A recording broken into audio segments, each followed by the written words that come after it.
سعد يلعب الكرة، جول للزوراء، هدف أول للزوراء بالدقيقة 26 من عمر المباراة.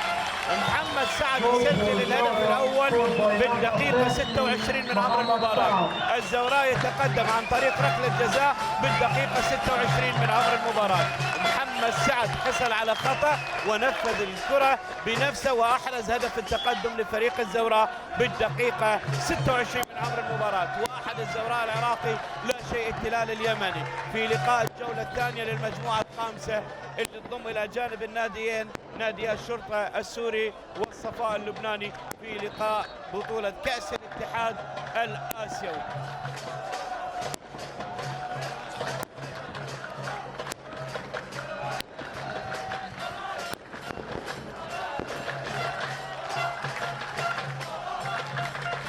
كرة تنقطع الآن،